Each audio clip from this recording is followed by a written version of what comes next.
At the height of the Siege of Terror, the fists were the bulwark in the defence against the legions of the War Master. This model was created to reflect the brutality of that conflict, the unrelenting warfare, the toll it takes on the character. In this tutorial, we'll be looking how to create a grimdark style yellow, how to create the black trim of the Marine. We'll also be looking at how to create a rather fetching head using nothing but the brush. Hope you enjoy.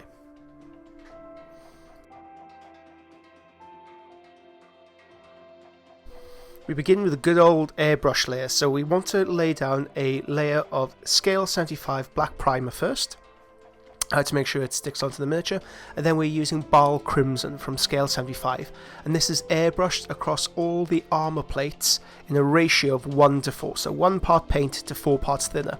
In this case I'm using life colour thinner. After that I will then take the strongest hold hairspray I can, give 2 liberal coats over the top. Once allowed to dry, Parasite Brown is applied across the entirety of the miniature to give a uniform surface like you see in front of you. And this is thinned down at a scale of 1 part paint to 2 parts thinner, so it's a slightly thicker concoction. We want to make sure that this sticks, this adheres onto the miniature. So this is my second pass with the airbrush, and as you can see it is overlaying the first layer a bit stronger. So the first layer will sink into the background, will sink into that dark, murky, deep red, whereas the second layer will just brighten everything up. It's important to lay down this good foundation on the miniature because we aren't using a pre-coat. So all the values of the miniature will be slightly lower unless we go out of our way to add brighter colours to it, which we're just about to do. The car is used from scale 75. So this is in a, I mean you can see for yourself the thinness of the piece. Whenever I give directions on paint quantities, it's always a little bit of a shot in the dark. 1 part paint to 4 parts thinner gives a semi-skimmed consistency, a milky consistency with the paint. So when it's applied to the miniature, it doesn't really bind on that strongly. You have to work up in very gradual layers to build up the gradation, to build up that modulation in tone. So as you can see, my first tone, thanks to that Google, my first tone, it's not doing anything. But the second tone will be stronger, the third tone, the fourth tone. It's only on that fourth layer that we get that very peaked highlight, and we have a very strong contrast. Now you may be wondering to yourself at this point, why on earth did I use the Bal Red? Well, I'm glad you asked, very intelligent question. The Bal Crimson, rather, is there to foreground the yellow. It just makes it a little bit easier. It gives the yellow something to bind onto, so we don't get that sickly, pale, off greenish appearance to the yellow. Because when you mix yellow and black, what happens? It turns slightly greenish. The yellow gets overwhelmed. By adding that red underbase, we ensure that there's a little bit of warmth left in the shadow.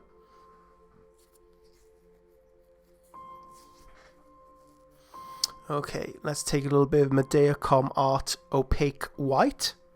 We just added a dash into the Nakar. We need to push up those values. So, because we haven't used a pre-coat, you can end up with a miniature that looks slightly darker. So we do need to push the contrast at this point. We need to push it way beyond what we'd like it to end up with, and then we can bring it back with a glaze layer later on. But it's very important, so it's something I keep banging on the students. Contrast, volumes and values and contrast. Not only in terms of the light and shadow, but also in terms of warm and cool. We have a yellow base coat. We have a warm base coat of Bal Crimson. Why on earth did I use Nakar to highlight it? Well, Nakar is a light beige with a pinch of green in it. It's a cool beige. So we're building a cool highlight on top of a warm base. And another cool trick it pulls off is actually desaturates the yellow slightly. It gives it more of a washed out appearance.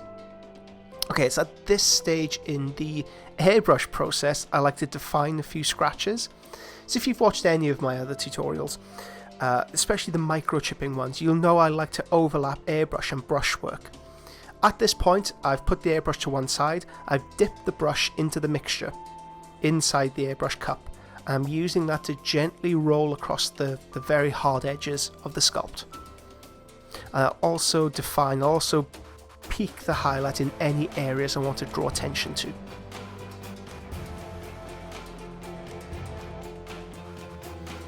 Okay, next up, Yanden Yellow Contrast by Games Workshop, and this is thinned down to a layer of 1 part paint to 8 parts thinner. And again, I'm using life color acrylic thinner here. This is an incredibly thinned down contrast paint, and this overlaps the lower mid-tones to shadows. It even starts to fade a little bit into the mid-tones, but it's more designed to saturate the lower areas. We want to keep those very top portions in the car completely clear. If it overlaps slightly, that's fine, but aim your airbrush on the mid-tone to shadow. Okay, Ball Crimson is now added as the final shade, and this is in a quantity of 1 part paint to 10 parts thinner. It is an unbelievably thinned down paint, and this reinforces the darker shadows of the piece. The Ball Crimson is really nice because there's a hint of purple to it. When you look at the colour wheel, what sits opposite to purple? Yellow. We are geniuses. This is why you've signed up for this. This kind of insight. Okay, now we want to chip up all our good work. After we've done patting each other on the back, I was going to say something a lot more crude, but after we've pat each other on the back, we now need to add clean water, so this could be from a tap, across the entirety of the miniature. This will help dissolve the paint, and it will eat its way into the hairspray layer. Now, my preferred method of chipping is with very hard-edged brushes. You can do it with a knife for more control, but with this I kind of like the chaotic nature of it. I kind of like the random areas that are affected. Now please, before you try this technique, if it is new to you, please, for the love of it, all that's holy, try it on an experimental miniature first. A lot of the techniques that we cover in the Patreon, they do require patience and practice to develop. It's a little bit misleading seeing me do this because I do this every day. I've honed this sort of technique over years. I didn't just dive in with my standout miniature to do this on. Please, for the love of all that's holy, try on an experimental piece first. And less is very much more here. I don't want to really overdo the chipping at this stage because I can further embellish it with chipping and with brushwork. The miniature really starts to come together, the armour starts to sing and becomes chipped and takes on that realistic quality, that gravity of reality. Gravity of reality? Oh. Yeah, I'll take that. That gravity through the brushwork. This is all foregrounding. It makes our brushwork a lot easier to deal with later on.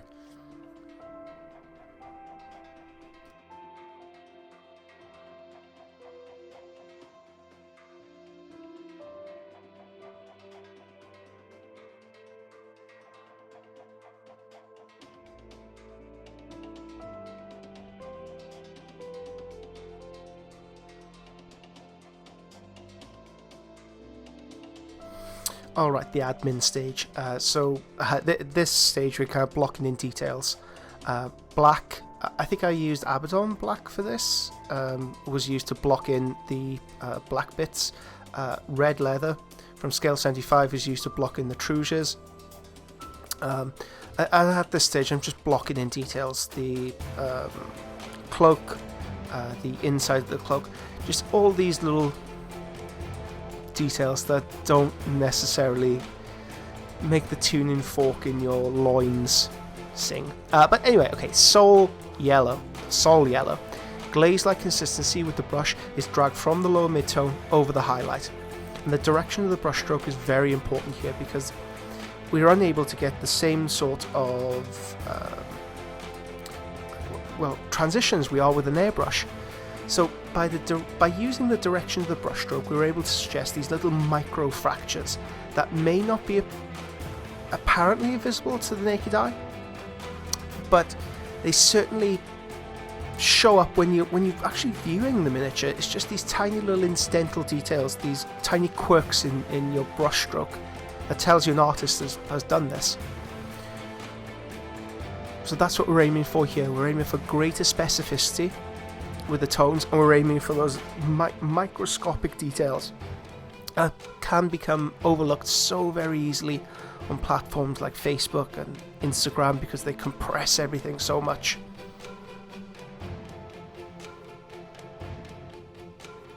I'm using a Winsor & Newton brush here. I believe it's the 0. So this comes to a very nice tip, and it gives me the kind of control I need for those hard edges, as well as a broad enough layer to add glazes over broad areas. Okay, hot orange from Vallejo Model Color is added into the mix. I use that again to add directional highlights. So I've also added some vanilla white at this stage. So I've just warmed up the highlight ever so slightly with that hot orange, but desaturated it, so there's a very high value, really high value with the vanilla white. A vanilla white equivalent is ivory from Scale 75, from Vallejo, or white sands from Scale 75. And again, the paint is of a glaze consistency, so we're looking 1 part paint, 5 to 8 parts thinner. I'm only using water here, and I'm reinforcing those points of light that I developed with the airbrush. So the odd scratch here and there thrown in for good measure. Might have moved down a brush size here. That does look like a 00.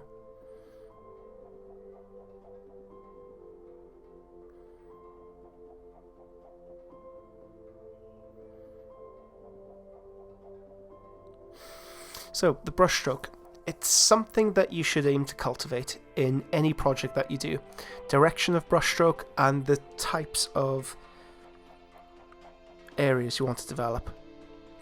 The textures. What is ceramite? I believe it's a mixture of steel and Incubi Darkness, Hot Orange, and Bile Crimson is created to. It is used to create this kind of like warm, dark grey colour that's glazed into the shadows. The brushstroke. What is ceramite? It's a mixture of steel and cement, so you do want micro pucking and fractures and these little tiny incidental details that tell you it's a very different surface to the head, the skin, the trusures, the leather, the metallics.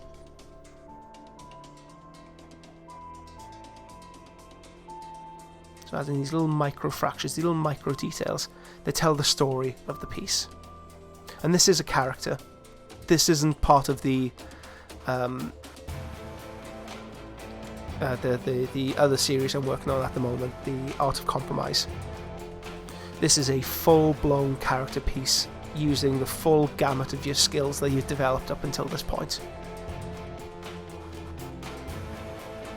And this skill is applicable to whatever miniature that you paint. The underlying skills that we cultivate here do not deviate, they do not change. Once you learn how to properly prepare glazes, how to properly prepare and apply a glaze. So, on the wet palette, you develop a very, very thin down mixture, but you don't transfer it directly over onto the miniature. Instead, you want to bleed it out. You want to bleed the brush on your hand on a piece of paper first. So the moisture is still loaded up into the brush, but when you touch it against the surface, it doesn't blow out, it doesn't completely override what you've just done, it doesn't just sink and create horrible tide marks. Even though the paint is thin, there's very little of it loaded into the brush, but the Klinsky sable hair bristles that's the reason why we spend so much money on these brushes, will contain enough moisture to pull into those shadows or pull into those highlights. So when applying very, very thin down paint onto your miniature, never transfer it directly from your wet palette onto the miniature. Bleed off excess moisture that's in the brush, either on your hand or on a piece of paper. And hopefully this should give you much greater control.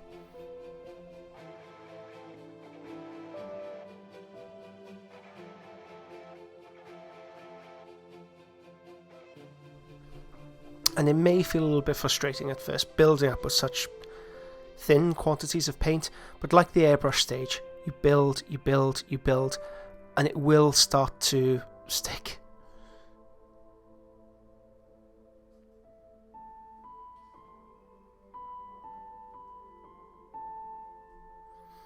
Okay, we'll take a little bit more of this mustardy tone, we can work it into the shadows of the fist.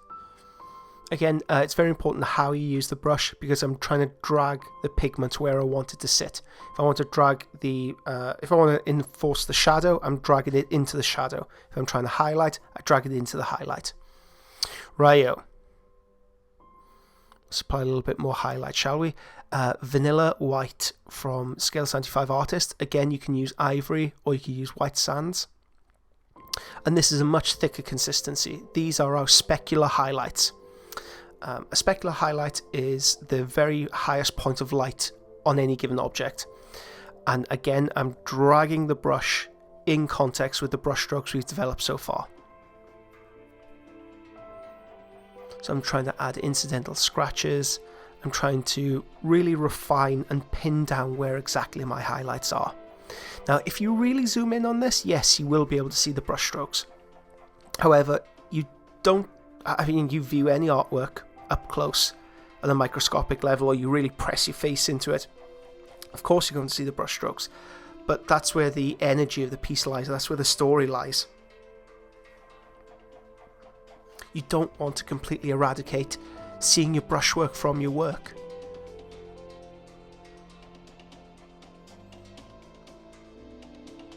An edge highlight is applied to all the yellow areas just to firm things up a little bit more. Tidy everything up, make it look amazing. Same details apply to the fist. Light feathery movements with the tip of the brush mainly. Adding scratches, adding details, adding life.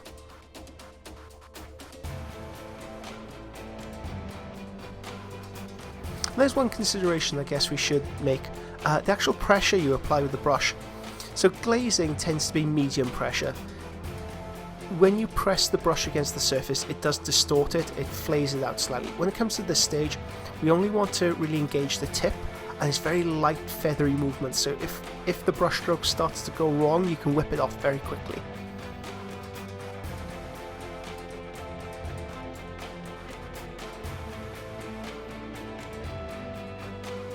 Yeah, and this, the proportion of the paint, we're looking at 1 part paint, 2 parts thinner.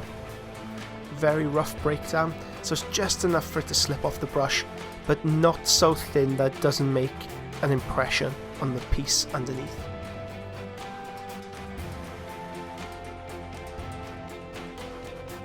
And from here I'm moving around the colours I've used to build it up so far.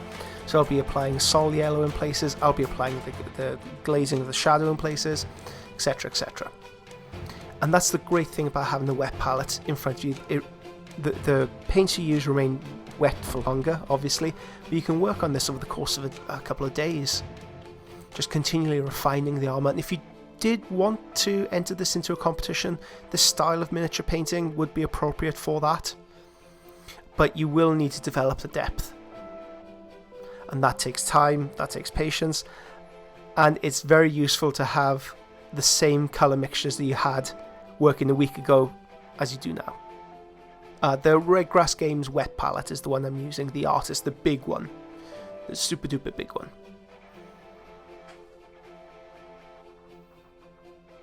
Okay, at this point I'm blocking in the black edges, the black rim, ready for our next section, how to paint the black. That was how to paint grim dark yellow. We'll also be looking at the face next as well. And here's how the yellow looks in its entirety. So you can use this as a basis for your own work if you wanted to copy it. Or you could use it as put it in the inspiration folder.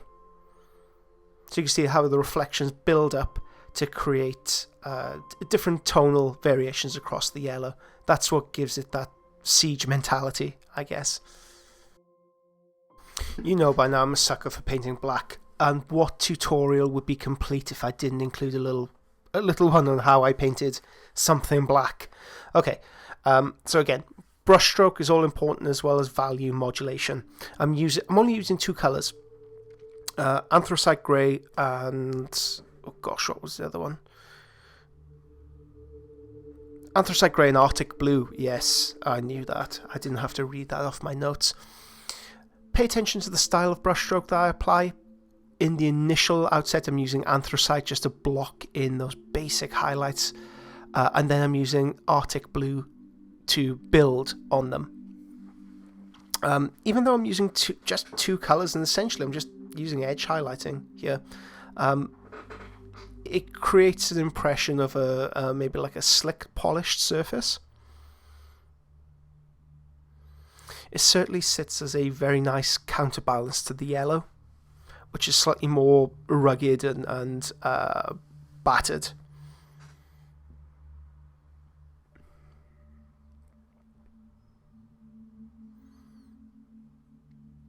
It's amazing what you could do with just 2 colours. Just building up the V and V, volumes and values.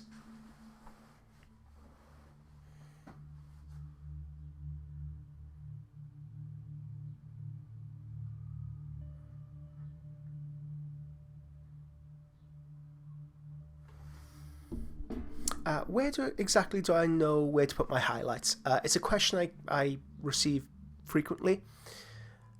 Well, you follow your pre-coat. It follows along exactly the same direction as the highlights you built up until this point. So the highlights that would have been developed on the armour follow through onto the black portions. The pre-shade does so much of the heavy lifting for us. It develops so much, and we should use that as a guide. I mean, that process, it's a bit like turning your miniature into a paint by numbers exercise, because we've developed the very basic tones of highlights and shadows. Now, even though a pre-coat wasn't applied to this miniature, we did still modulate the armour.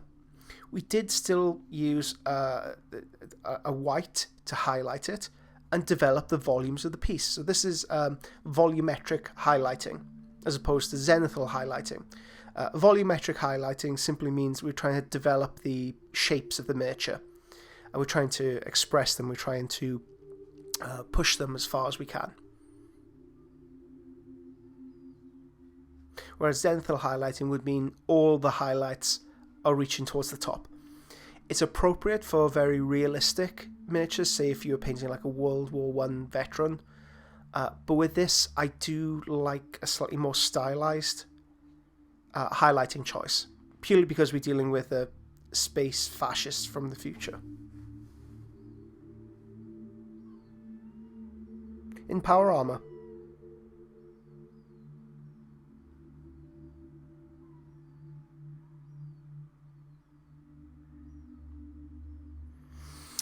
this miniature, by the way, metallics. Okay, we put it on the base of decayed metal.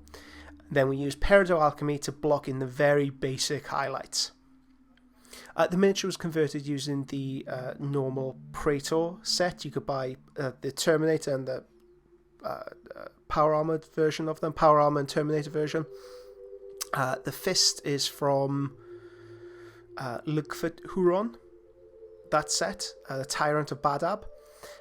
And the shoulder pads, the Templar shoulder pads, are from a very, very ancient upgrade kit that you could buy through Forge World. And the head is Typhon with a bit of a shave. Okay, metallics for the lion. Blink and you'll miss it. We're wet blending these together. Peridot alchemy is applied on the inside of the wing, decayed metal on the outside of the wing. And we blend the two together. Okay, let's see that again, but in slow motion.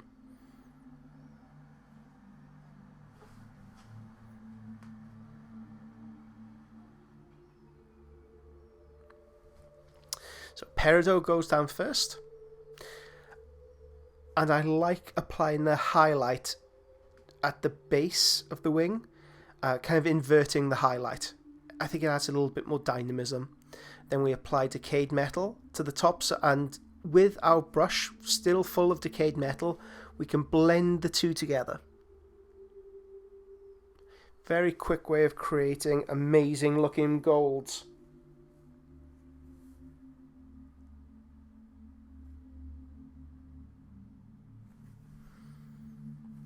Okay, before that dries, I can add a pinch of red leather.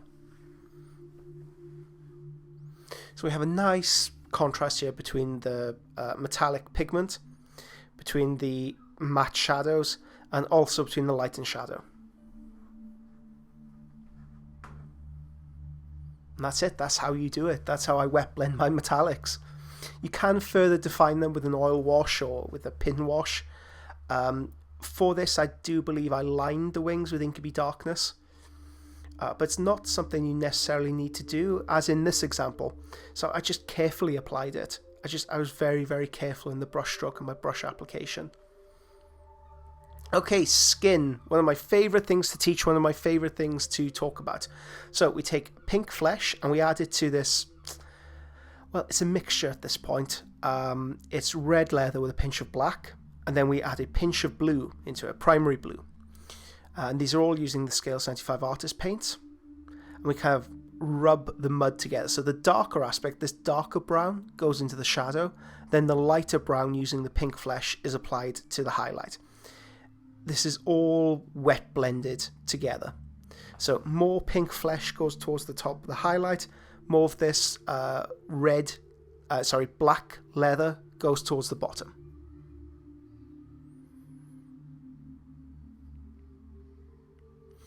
Okay, we take a tiny bit of sol yellow. We add it to golden flesh. And before the paint even dries, we take so the actual thickness of the paint is important here, because it's undiluted and it's prodded into the drying paint. And what it will do is kind of seep and spread out and create a really nice transition. And here I'm just feathering the brush, I'm feathering the paint together. If you get any odd transitions, if you get any odd drying portions, that's what this stage is for, to kind of help blend them together. Alright, now that has dried, we need to work on the structure a little bit. We want to use vanilla yellow. Alternatively, you can use ice yellow, undiluted, with the tip of the brush. I'm using this almost like a pencil to mark out those very top highlights. So the top highlight sits at the top of his forehead, top of his eyes, top of his nose, all the areas that we normally hit with a highlight. Wow, those seagulls are aggressive today. I hope the mic didn't pick those up. Oh, it's bin day. You know, I have... What's a flock of seagulls? Is it a flock of seagulls? Feels like it should be a little bit like a gang of seagulls. I'm going to go with gang. A gang of seagulls. Always hangs out on bin day. Swoops down. I think I've got food. I haven't got any food for you, seagull. Anyway, so we continue on the marking out stage. Gentle dibs and dabs with the tip of the brush. Very light pressure.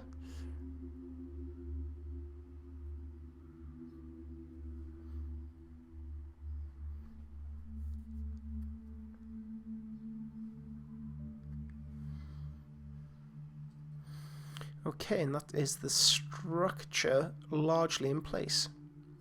Okay, so now we need to begin a little bit of the glazing phase. Burnt umber from the Scale 75 Artist range is added to the pink flesh.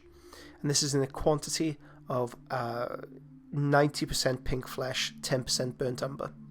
You can use Rhinox hide, you can use any dark brown in this case. I'm gently feathering, I'm gently glazing from the upper mid-tone right the way through to the shadow. This will help bind the tones together. This will help smooth everything out and will add a little bit more modulation to the skin tone.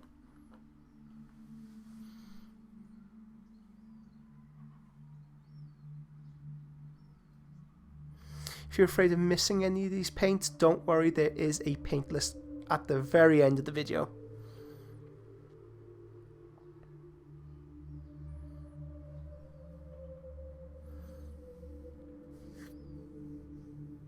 Okay, I messed up there slightly, so I took a slightly darker mixture and then I wet blended a pinch of golden skin on top to re-establish it.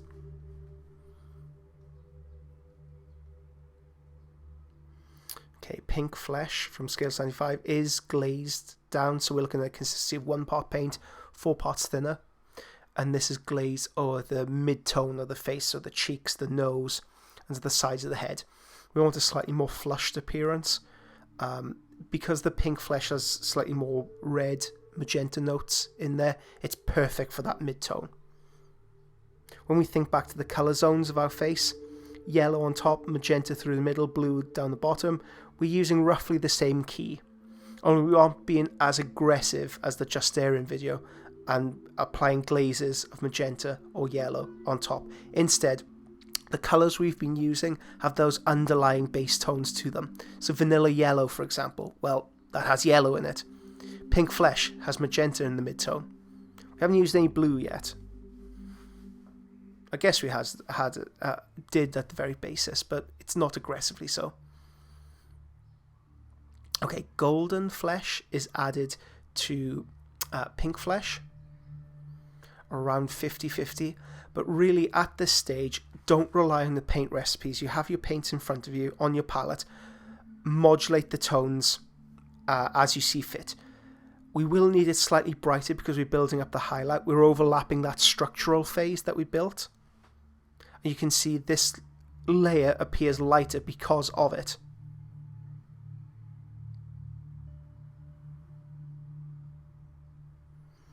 Okay, pinch more vanilla yellow is applied to the very tippy top bits of the highlight. I'm adding specificity here. And this stage does separate painters. The ability to apply these very top highlights to pieces. Okay, perfect.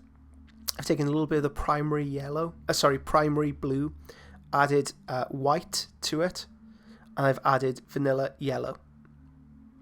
So it's almost like this luminescent blue we've created that goes right at the very tip top of the highlight in those specular highlights that we've built.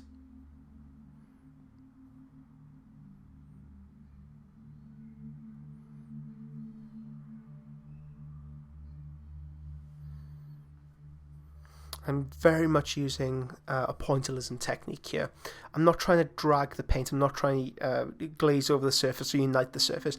I want to give a very definitive pinprick highlight to those areas. And it may feel like a foreign concept. It may feel alien to you to use blue in the very top highlights, but I swear to you it will work somehow.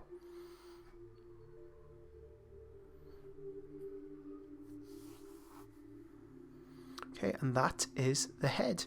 So we didn't use any magenta, yellow, blue glazing. Instead, we used the underlying tones of the paints. I mean, essentially, we've just used beiges mixed in with different colors. So vanilla yellow, it's a beige with a yellow. Pink flesh, beige with magenta. The base coat has a pinch of blue in it. But combining this with the brushwork, combining this with the color temperature of the final highlight, it creates this result. An old wizened man who's seen way, way too much. Here is the final piece. So the truges were created using the Justarian video truges. The Iron Warrior was created using the Iron Warrior tutorial. The metallics, the blacks, etc. all follow along similar principles that we've developed in the Patreon. This is the paint list. Thank you so much, guys. I hope you've gained a lot from this. If you do use this in any of your own work, please let me know. I love seeing what these tutorials spawn. I'll catch you in the next vid.